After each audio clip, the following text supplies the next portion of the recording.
Hello everyone, good morning, welcome and welcome back to my channel. तो कैसे हो आप? आई होप आप सभी ठीक होंगे। मैं भी ठीक हूँ।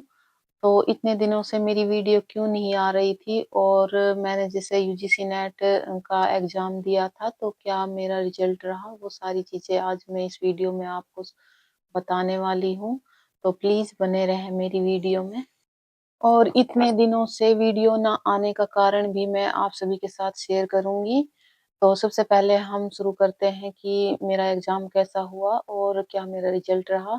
तो एग्जाम मेरा ठीक ठाक हुआ था। मेरा फर्स्ट अटेम्प्ट था। उस हिसाब से, जिस हिसाब से मेरी तैयारी थी, ठीक हुआ था। बट मेरा क्लियर नहीं हुआ हो पाया। असिस्टेंट प्रोफेसर का मेरा हो जाता, थोड़े बहुत नंबरों से रह गया था।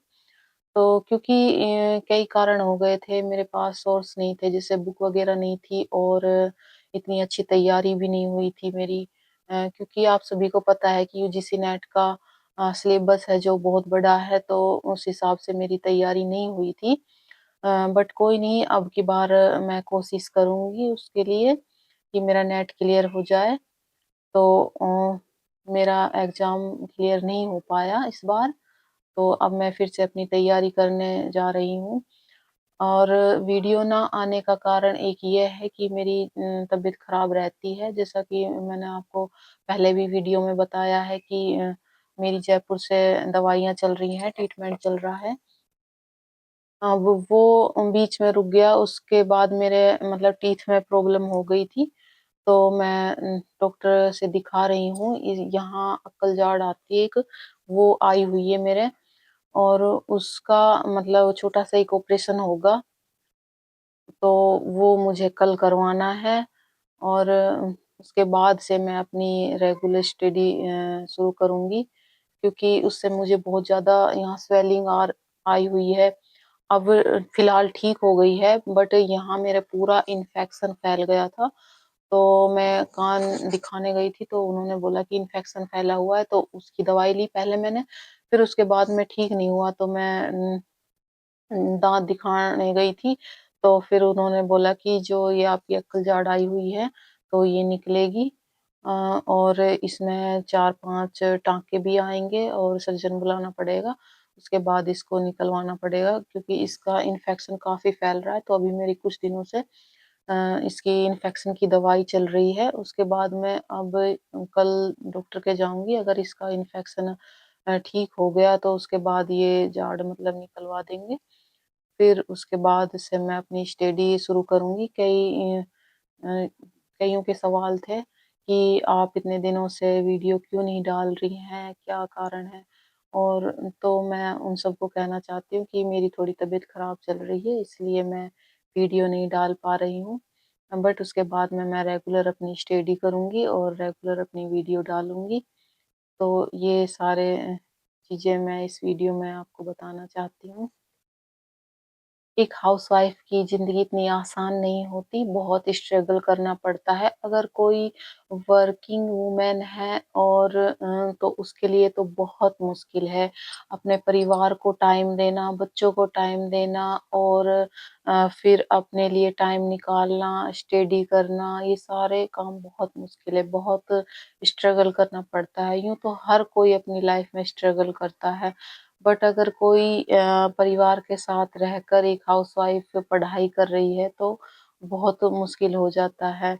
मैं कई बार अपने हस्बैंड से कहती हूँ कि मैं मेरी मतलब ऐसे ही दिन निकले जा रहे हैं, कुछ नहीं हो पा रहा, पढ़ाई भी ठीक से नहीं हो पाती।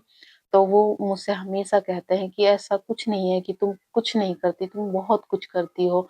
मेरे बच्चों का ध्यान रखती हो, मेरा ध्यान रखती हो, मेरे परिवार का ध्यान रखती हो। कभी अपने मन में ऐसा मत लाना कि तुम कुछ नहीं करती, तुम बहुत कुछ करती हो। तो वो मुझे बहुत मोटिवेट करते हैं। उनके कारण ही मैं मतलब इतना स्ट्रगल कर पाती हूँ, सच पूछो तो।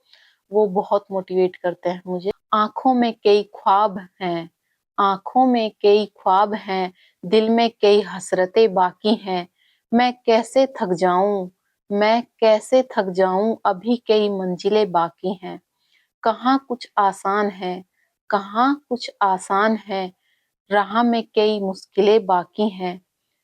कैसे छोड़ दूँ ये अधूरा सफ़र, कैसे छोड़ दूँ ये अधूरा सफ़र, कहानी के अभी कई पन्ने बाकी हैं। तो ऐसी मोटिवेशनल लाइनों के साथ मैं अपनी स्टडी शुरू करती हूँ और आप भी अगर एक हाउसवाइफ़ हैं, तो अपने लिए थोड़ा टाइम निकाल सकती हैं और अपनी पढ़ाई कर सकती हैं और जो भी आपका सपना है, वो पूरा कर सकती हैं। इतना मुश्किल भी नहीं है अगर आप अपने लिए थोड़ा बहुत टाइम निकाल कर अपना सपना पूरा करना चाहती हैं, तो इतना मुश्किल नहीं है। उसके लिए थोड़ा स्ट्रगल तो करना ही पड़ेगा। जिस तरह से मैं करती हूँ, मैं काफ़ी बीमार रहती हूँ क्योंकि मैंने पहले भी बताया था कि मेरी जयपुर से दवाई चल रही है और जब मेरी बेटी हुई थी, उसके बाद से ही 2024 और 2025 मेरे लिए बहुत मुश्किल गए हैं। बट मैं सोच रही हूँ 2026 मेरे लिए बहुत अच्छा जाए। मैं अपना जो मेरा सपना है वो पूरा करूँ। अ, क्योंकि 2 साल से मैं रेगुलर इतनी दवाई खा रही हूँ और उनके साइड इफ़ेक्ट इतने होते हैं। जयपुर वाली दवाइयों के इतने साइड इफ़ेक्ट नहीं है, जो मैं यहाँ से दवाई ले रही हूँ मेरी इस इन्फेक्शन की, उससे मुझे इतने साइड इफ़ेक्ट हो रहे हैं कि मुझे पता ही नहीं रहता कि मतलब याद नहीं रहता कुछ जैसे क्या किया था, क्या ऐसे कुछ भूल जाती हूँ मैं। तो और फिर मुझे नींद इतनी ज़्यादा आती है इसलिए मैं स्टडी भी नहीं कर पा रही कुछ दिनों से, बहुत ज़्यादा नींद आती है मुझे। तो सबकी लाइफ में स्ट्रगल होता है बट अगर आप उसके साथ-साथ अपना मुश्किल घड़ी पार कर पाओ तो बहुत अच्छी बात है। उस स्ट्रगल को कर पाओ तो आप अपने जो अचीवमेंट है वो हासिल कर सकते हो। तो ये मेरा व्लॉग इतना ही, मिलता है नेक्स्ट व्लॉग में। अगर मेरी वीडियो आपको अच्छी लगती हो तो प्लीज़ लाइक एंड सब्सक्राइब करें और अगर आप भी किसी एग्ज़ाम की तैयारी कर रहे हैं तो प्लीज़ मेरे चैनल को थोड़ा सपोर्ट करें और आप भी मेरे साथ अपनी तैयारी कर सकते हैं और मेरे चैनल से जुड़ सकते हैं। तो मेरा ये व्लॉग इतना ही, मिलते हैं नेक्स्ट व्लॉग में। Thank you for watching.